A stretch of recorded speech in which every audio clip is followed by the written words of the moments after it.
Good evening to all of you. स्वागत है आपका हमारे चैनल तिरपल ऑनलाइन क्लासेज में। मैं लेकर आया हूं यूपी पॉलिटेक्निक एंट्रेंस एग्जाम 2020 के लिए फिजिक्स का मोस्ट इंपॉर्टेंट चैप्टर द्रव्य यानी मैटर। आइए शुरू करते हैं। ब्रह्मांड में दो अवयव से मिलकर बना है द्रव्य तथा ऊर्जा।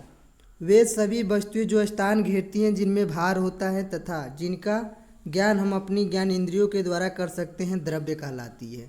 ये आपका हो गया द्रव्य की परिभाषा। और दिया है भार तथा द्रव्यमान, वेट एंड मास।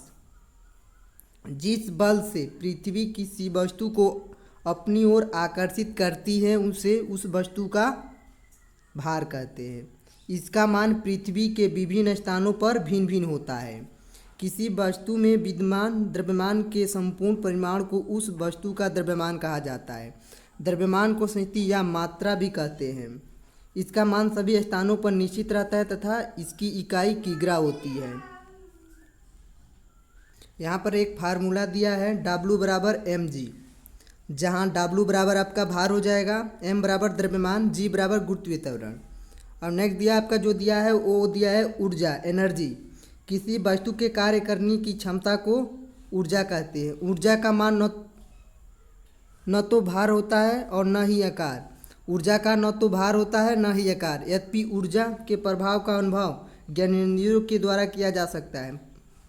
प्रकाश, ऊष्मा, विद्युत, ध्वनि आदि ऊर्जा के विभिन्न रूप है। ये सभी ऊर्जा के आपके रूप है। प्रकाश, ऊष्मा, विद्युत, ध्वनि, ये सभी ऊर्जा के रूप है।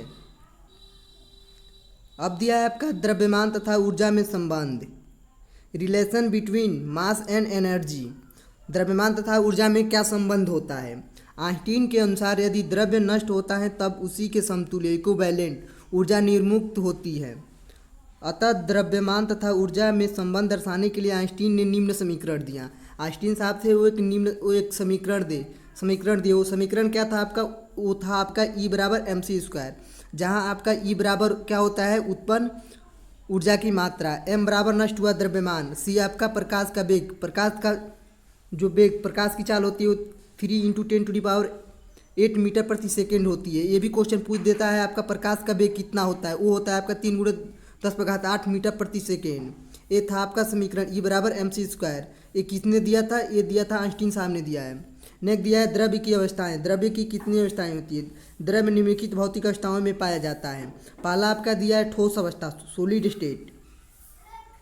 द्रव्य की वह अवस्था जिसमें उसका आकार तथा आयतन दोनों निश्चित होते हैं, ठोस अवस्था कहलाती है। उदाहरण लोहा, लकड़ी, पत्थर, बर्फ, गंधक, ये सभी आपकी ठोस अवस्था होती है।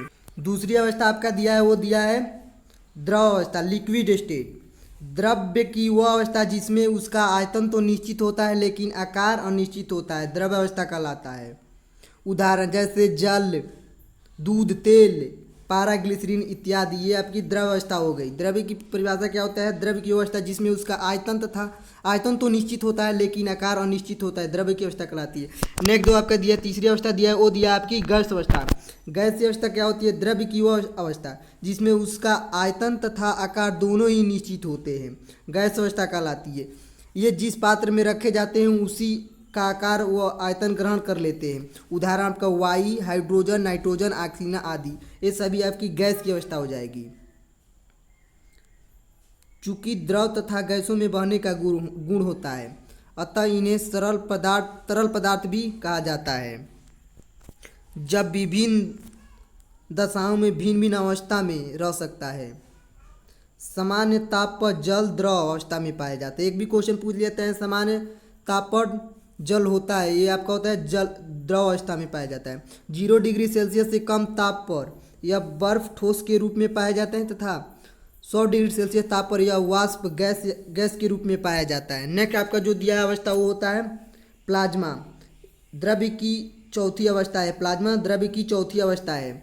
यह सर्वविदित है कि ठोस, द्रव एवं गैस सभी विद्युतीय रूप से उदासीन रहते हैं, लेकिन ब्रह्मांड में पदार्थ का अधिकांश भाग आयनित अवस्था में पाया जाता है। यही आयनीकरण अवस्था प्लाज्मा कहलाती है।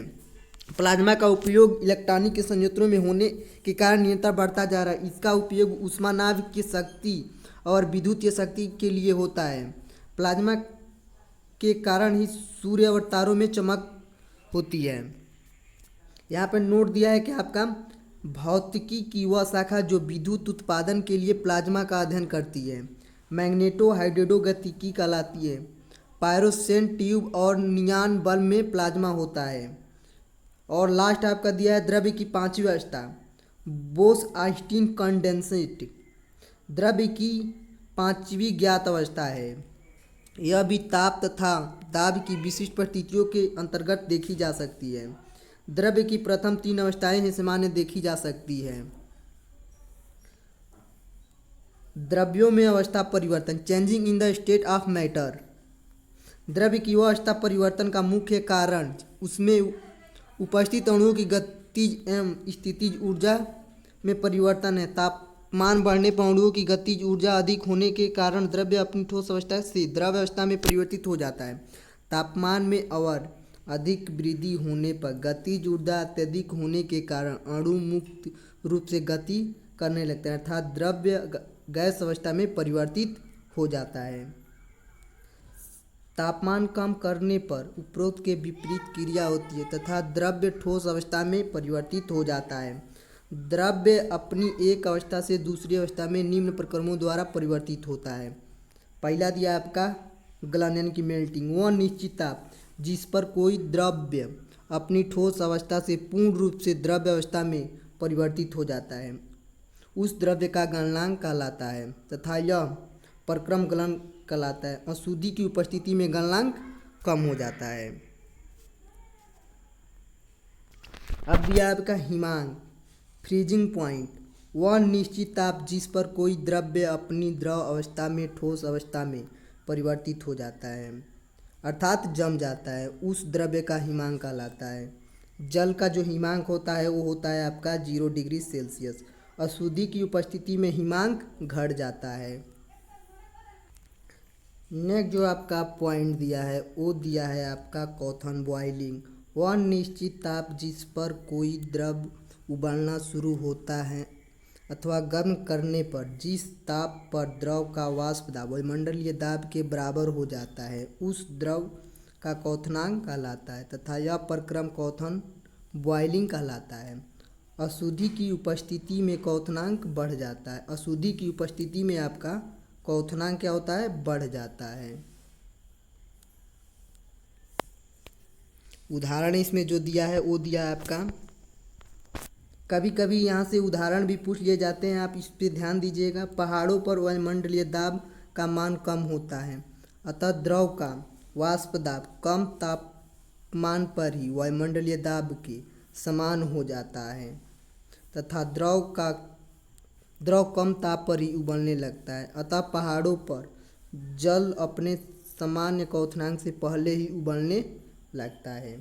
नेक्स्ट दूसरा पॉइंट दिया है आपका प्रेशर कुकर से वाष्प बाहर नहीं जा सकती इस कारण कुकर में जल पर दाब बढ़ जाता है अतः जल का क्वथनांक भी बढ़ जाता है। कुकर में उच्च ताप प्राप्त हो जाने के कारण दाल शीघ्रता से गल जाती है। ये भी क्वेश्चन पूछ लिया जाता है। सामान्य परिस्थितियों में जल का क्वथनांक जो होता है 100 डिग्री सेल्सियस होता है। नेक्स्ट आपका पॉइंट दिया वो दिया आपका वाष्पन किसी भी ताप पर द्रव के वाष्प में बदलने की क्रिया वाष्पन कहलाती है। वाष्पन की द्रव की सतह के क्षेत्रफल वायुमंडल के ताप तथा वायु में आर्द्रता पर निर्भर करती है। ऊर्ध्वपातन आपका दिया वो दिया है कुछ ठोस पदार्थ गर्म करने पर बिना द्रव अवस्था में परिवर्तित हुए सीधे ही गैस अवस्था में परिवर्तित हो जाते हैं।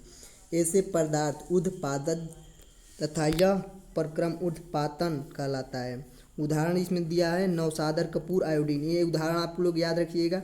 ऊर्ध्वपातन दे देगा आपका एग्जाम्पल पूछ लिया जाएगा उसमें हो जाएगा नौसादर कपूर आयोडीन। नेक्स्ट जो आपका पॉइंट दिया वो दिया है द्रव्य की अणुगति सिद्धांत।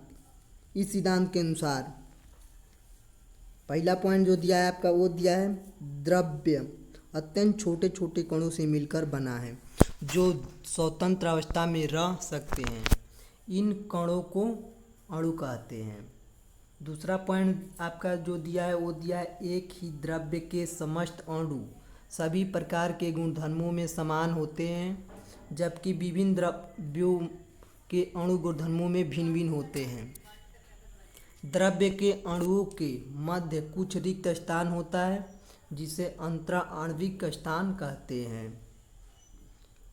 नेक्स्ट पॉइंट आपका चौथा दिया है, वो दिया है आपका द्रव्य के अणुओं के मध्य आकर्षण तथा प्रतिकर्षण बल कार्य करता है, जिसके कारण उनमें स्थितिज ऊर्जा होती है। इस आकर्षण बल को ससंजक बल कहते हैं। यह ससंजक बल ठोस अवस्था में सबसे अधिक परंतु गैस अवस्था में सबसे कम होता है। वो आपसे पूछ लिया जाएगा ससंजक बल सबसे अधिक होता है, वो होता है आपका ठोस में सबसे अधिक होता है और सबसे कम होता है वो आपका गैस अवस्था में होता है। पांचवा पॉइंट दिया है, वो दिया है आपका द्रव्य के अणु निरंतर गति करते रहते हैं। द्रव्य के अणु निरंतर गति करते रहते हैं जिसके कारण उनमें गतिज ऊर्जा होती है।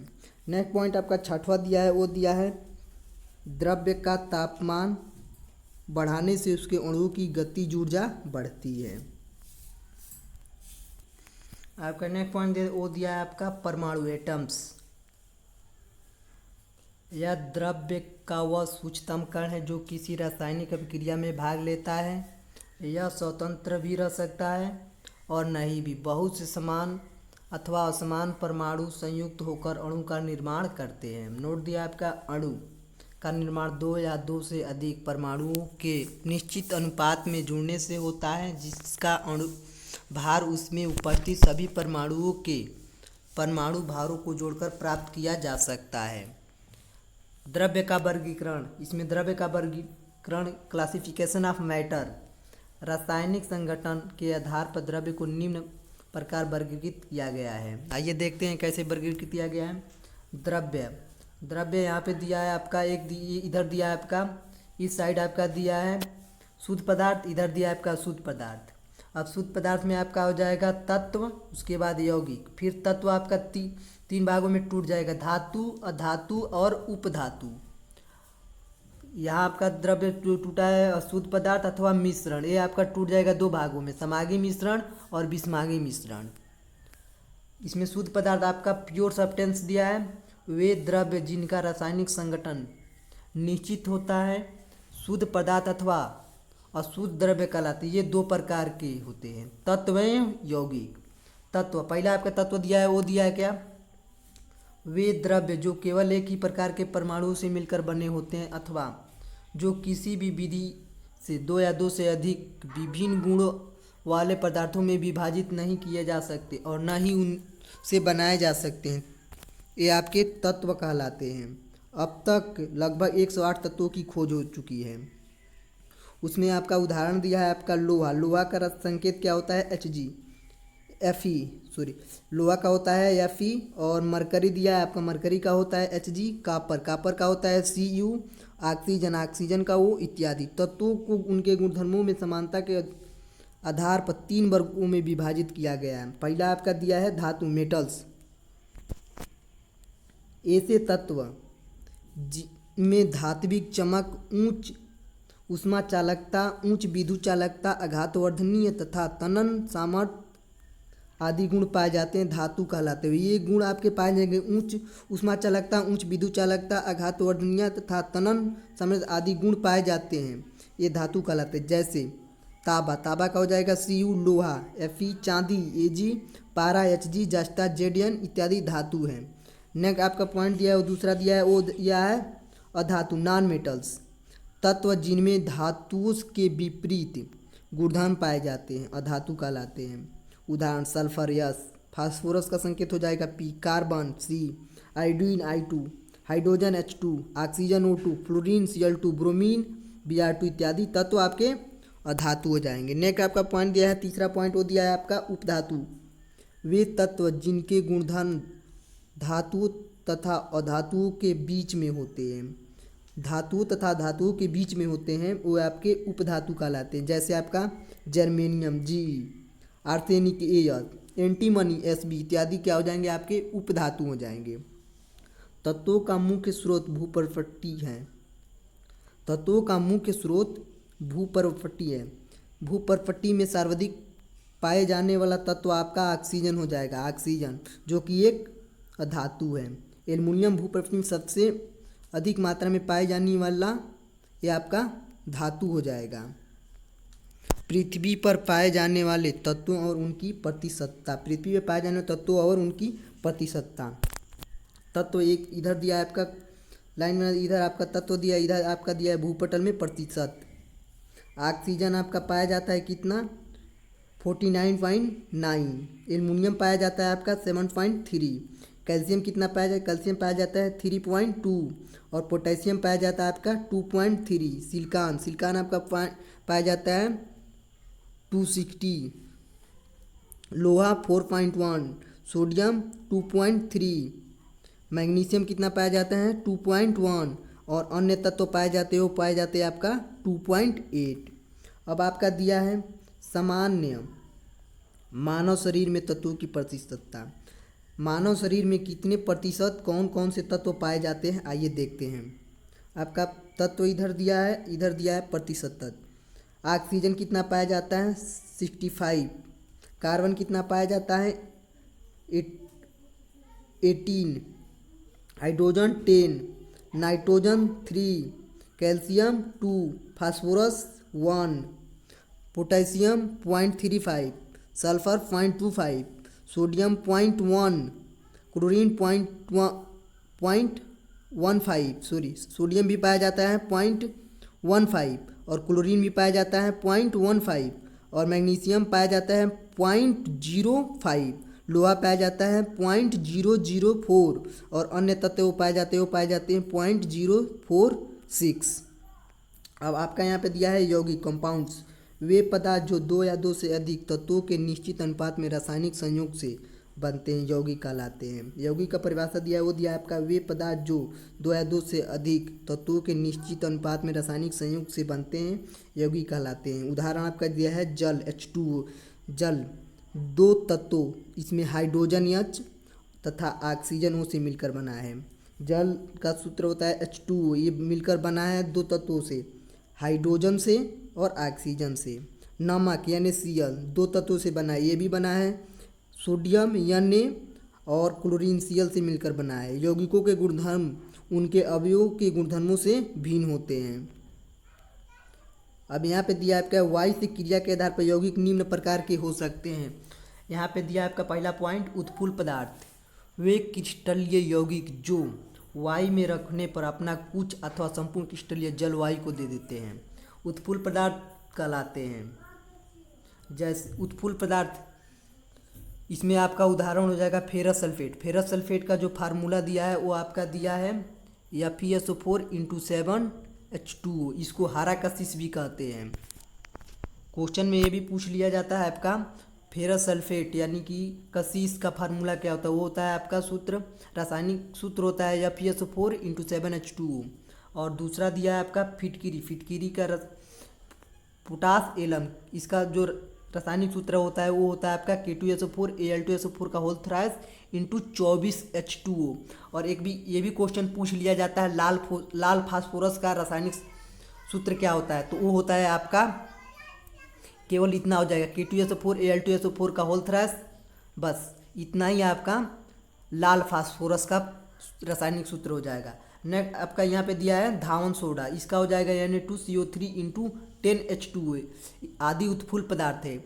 ये जितने मैंने बताए हैं फेरस सल्फेट, फिटकिरी और धावन सोडा, ये आपके उत्फुल्ल पदार्थ हैं। एक बार मैं फिर से इसको रिपीट कर दे रहा हूँ। उत्फुल्ल पदार्थ वे क्रिस्टलीय यौगिक जो वायु में रखने पर अपना कुछ अथवा संपूर्ण क्रिस्टलीय जल वायु को दे देते हैं उत्फुल्ल पदार्थ कहलाते हैं।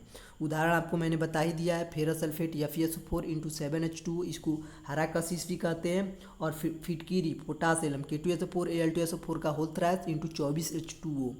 यहाँ एक भी क्वेश्चन पूछ लिया जाता है लाल फास्फोरस, तो इसका ये भी इतना ही फार्मूला हो जाएगा आपका रासायनिक सूत्र K2SO4 × Al2SO4 का होल थ्राइस, एक धावन सोडा यानी 2CO3 × 10H2O हो जाएगा। आर्द्रताग्राही पदार्थ, नेक्स्ट ये दिया है आपका दूसरा पॉइंट आर्द्रताग्राही पदार्थ, वे यौगिक जो नम वायु में रखने पर वायु से नमी ग्रहण करके हाइड्रेट अथवा हाइड्रॉक्साइड बनाते हैं, परंतु संतृप्त विलयन यानी कि वह विलयन जिसमें यौगिक की ओर अधिक मात्रा नहीं घोली जा सकती है। नहीं बनाते हैं, आर्द्रता ग्राही पदार्थ कहलाते हैं। उदाहरण आपका दिया है निर्जल कॉपर सल्फेट, इसका जो रासायनिक सूत्र होता है वो आपका होता है CuSO4। आपका फिर दिया नेक्स्ट दिया है वो दिया है बिना बुझा चूना, इसका होता है CaO। तथा निर्जल सोडियम कार्बोनेट, इसका जो रासायनिक सूत्र होता है वो होता है आपका Na2CO3, आर्द्रता ग्राही पदार्थ है। श्वेत पदार्थ दिया है वे यौगिक जो नम वायु में रखने पर वायु से नमी ग्रहण करके संतृप्त विलयन बना लेते हैं, श्वेत पदार्थ कहलाते हैं। यौगिक का यह गुण स्वेदन कहलाता है। उदाहरण आपका दिया वो दिया है sodium hydroxide NaOH, potassium hydroxide, इसका जो रासायनिक सूत्र होता है वो KOH। निर्जल कैल्शियम क्लोराइड CaCl2, निर्जल फेरिक क्लोराइड, इसका हो जाएगा आपका FeCl3 आदि श्वेत पदार्थ है।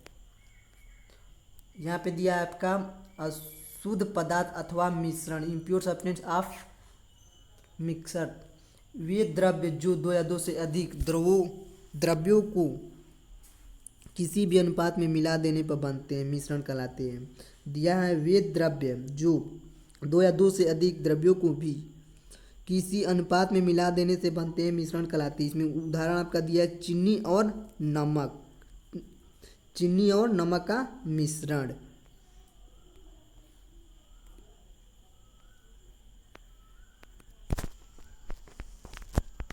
यहाँ पे आपका दिया है मिश्रण दो प्रकार के होते हैं, समागी मिश्रण तथा विषमागी मिश्रण। समागी मिश्रण होमोजीनियस मिक्सर, जिस द्रव्य के प्रत्येक भाग का संगठन कंपैरिजन एक जैसा होता है, समागी मिश्रण कहलाते हैं। उदाहरण आपका दिया है जल तथा चीनी का मिश्रण। यहाँ पे दिया आपका विषमागी मिश्रण, जिस द्रव्य के प्रत्येक भाग का संगठन एक जैसा नहीं होता है उसे विषमागी मिश्रण कहते हैं। उदाहरण आपका दिया है बालू तथा रेत का मिश्रण। यहाँ पे आपका दिया है द्रव्य पदार्थों में होने वाले परिवर्तन। पदार्थों में निम्नलिखित दो प्रकार के परिवर्तन होते हैं। पहला आपका जो परिवर्तन दिया वो दिया आपका भौतिक परिवर्तन, फिजिकल चेंजेज, वे परिवर्तन जिनमें पदार्थों के स्वरूप एवं भौतिक गुणधर्मों में अस्थायी परिवर्तन होता है, जबकि उनके भार तथा रासायनिक संगठन अपरिवर्तित रहते हैं, अर्थात कोई नया पदार्थ नहीं बनता, भौतिक परिवर्तन कहलाते हैं। जैसे आपका उदाहरण दिया है विद्युत बल्ब का जलना, ये भी आपका भौतिक परिवर्तन हो जाएगा। बर्फ़ का गलना, बर्फ़ का यानी कि पिघलना। जल का आसवन, नमक या चीनी का पानी में घुलना। बादल का बनना, आयोडीन का उत्पादन, ये आपके सभी भौतिक परिवर्तन हो जाएंगे। ये बहुत इम्पोर्टेंट है, ये भी क्वेश्चन पूछ लिया जाता है इंट्रेंस एग्जाम में। विद्युत बल्ब का जलना, बर्फ़ का पिघलना, जल का आसवन, नमक या चीनी का पानी में घुलना, बादलों का बनना, आयोडीन का उत्पादन, ये सभी आपके भौतिक परिवर्तन हो जाएंगे। भौतिक परिवर्तन उत्कर्षणीय होते हैं। उदाहरण बर्फ़ के पिघलने पर जल बनता है, जिसे पुनः 0 डिग्री सेल्सियस तापमान तक ठंडा करने पर बर्फ प्राप्त होती है। अर्थात भौतिक परिवर्तन में परिवर्तन के पश्चात बने पदार्थ से प्रारंभिक पदार्थ पुनः प्राप्त किए जा सकते हैं। और रासायनिक परिवर्तन जो होता है वो होता है आपका वे परिवर्तन जिनमें पदार्थ का रासायनिक संगठन तथा गुणधर्म अस्थायी रूप से परिवर्तित हो जाते हैं, अर्थात नए पदार्थ बन जाते हैं, रासायनिक परिवर्तन कहलाते हैं। इसमें जो आपका दिया है एग्जाम्पल वो दिया है मोमबत्ती का जलना, जंग लगना, सिरके का बनना, मैग्नीशियम के तार का जलना, दूध से दही बनना। एक बार आपका दही से दूध बन जाए वो फिर दूध नहीं बनेगा। मैग्नीशियम के तार एक बार जल जाएगा फिर वो नहीं, सिरके का बनना, जंग लगना। मोमबत्ती एक बार जल जाएगा फिर वो अपनी प्रारंभिक अवस्था में नहीं आएगा। दिया है रासायनिक परिवर्तन अनुत्क्रमणीय होते हैं, अर्थात अभिक्रिया या परिवर्तन के पश्चात बने पदार्थ से प्रारंभिक पदार्थ को पुनः प्राप्त नहीं किया जा सकता। उदाहरण दिया है आपका वो दिया है दूध से एक बार दही बनने के पश्चात दही से दूध पुनः प्राप्त नहीं किया जा सकता है। इसको एक बार देख लेते हैं। यहाँ पे दिया है रसायन विज्ञान द्रव्य ऊर्जा इन दोनों के बीच की अनंत क्रिया का अध्ययन है। यहाँ पे आपका दिया है किसी वस्तु का द्रव्यमान प्रत्येक स्थान पर नियत रहता है, जबकि उसका बाहर गुरुत्वीय त्वरण के मान में परिवर्तन होने के कारण परिवर्तित होता रहता है। यहाँ पे आपका दिया है वो दिया है वे पदार्थ जो एक ही तत्व से बने होते हैं, परंतु उनकी संरचना तथा रासायनिक संगठन भिन्न भिन्न होता है, अपरूपक कहलाते हैं तथा उनका यह गुणधर्म अपरूपता कहलाता है। उदाहरण दिया है आपका हीरा, ग्रेफाइट, कार्बन के अपरूपर है। इसी प्रकार में oxygen gas O2, ozone O3 oxygen के अपरूपर हैं। द्रव्य की अवस्थाओं में विभिन्न गुणों का क्रम दिया है। वो दिया है आपका अंतराणु का स्थान के बढ़ने का क्रम दिया है ठोस, उसके बाद द्रव, उसके बाद गैस। सेकेंड दिया है आपका अंतराणु का आकर्षण के बढ़ने का क्रम, गैस, उसके बाद द्रव, उसके बाद ठोस। तीसरा आपका दिया अणुओं की स्थितिज ऊर्जा के बढ़ने का क्रम, पहले गैस होगा, उसके बाद द्रव, उसके बाद ठोस। चौथा आपका दिया है वो दिया है अणुओं की गतिज ऊर्जा के बढ़ने का क्रम, वो हो जाएगा ठोस, उसके बाद द्रव, उसके बाद गैस। और नेक्स्ट आपका पांचवा दिया है वो दिया है घनत्व का क्रम, पहले गैस, उसके बाद द्रव, उसके बाद ठोस।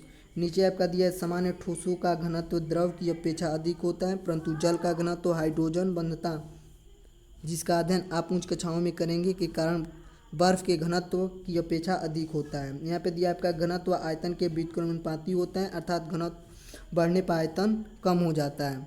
यहाँ पे आपका दिया है तत्वों के भूपटल में उपस्थिति का क्रम, पहले हो जाएगा ऑक्सीजन, उसके बाद सिलिकॉन, उसके बाद एल्युमिनियम, लोहा, कैल्शियम, पोटेशियम अथवा सोडियम, उसके बाद हो जाएगा आपका मैग्नीशियम।